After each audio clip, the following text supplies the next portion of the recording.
मी Punjab duck हे आहेत आमचे बीड जिल्ह्यातले सगळे मित्र आहेत आणि मी जात आहे पंढरपूरला आणि धारूच्या घाटामध्ये हे तळ आहे आरणवाडीचं. तर यावर्षी ह्या म्हणजे उन्हाळ्यामध्ये म्हणजे 31 मे पर्यंत 80% भरलंय आणि ह्या तळ्यास त्या जनता म्हणजे लाभ क्षेत्र आहे त्यांच्यासाठी एक आनंदाची बातमी सांगतो. आता 12 ते 20 जे पाऊस येणार आहे म्हणजे 12 जून ते 20 जून याच्यामध्ये 100% भरून जाणार आहे आणि याच्यावर लोंढावून पाणी जाणार आहे म्हणून हा अंदाज लक्षात येतो. पण राज्यातल्या सर्व शेतकऱ्यांना सांगू इच्छितो आज आहे 7 जून 7, 8, 9 दररोज पाऊस वाढत जाणार आहे. पण 12 जून ते 20 जून हेवी रेन इन महाराष्ट्र म्हणजे महाराष्ट्र सगळीकडे मुसळधार पाऊस पडणार आहे 12 ते 20 म्हणून सर्व शेतकऱ्यांनी काय करायचं शेतीचे काम आटपून घ्या. आज आणखीन 2-3 दिवस देखील आहे पण आज देखील राज्यात भाग बदलत पाऊस पडणार आहे म्हणून हा अंदाज लक्षात येतो. त्याच्यानंतर 12 ते 20 पाऊस पडणार आहे. सगळ्यात जास्त पूर्व विदर्भ, पश्चिम विदर्भ, दक्षिण महाराष्ट्र, उत्तर महाराष्ट्र, कोकणपट्टी, खानदेश, मराठवाडा सगळीकडेच पडणार आहे. पण राज्यातल्या सर्व शेतकऱ्यांना सांगू इच्छितो की म्हणजे आज 7 जून पासूनच राज्यात मी म्हटलं होतं ना 6 जून पर्यंत तुम्ही कामं आटपा. 7 जून पासून म्हणजे आजपासून बघा दुपारी 3च्या नंतर राज्यात ठिकठिकाणी पाऊस सुरू होणार आहे.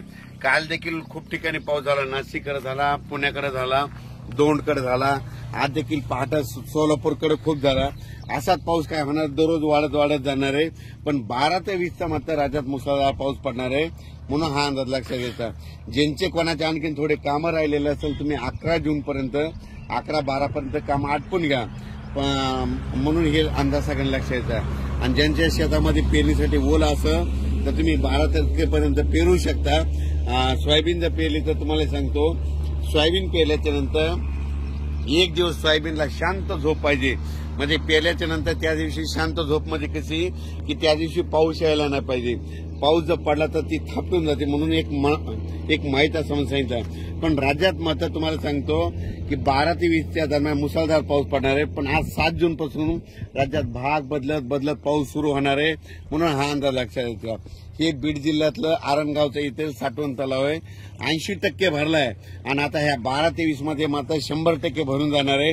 आणि यावर्षी बीड जिल्ह्यामध्ये जिथे छोटे तलाव आहे सगळे भरून खडे देखील फुटणार आहे. सगळ्या विहिरीमधून वरून पाणी वाहणार आहे म्हणून हे बीड जिल्ह्यासाठी आनंदाची बातमी.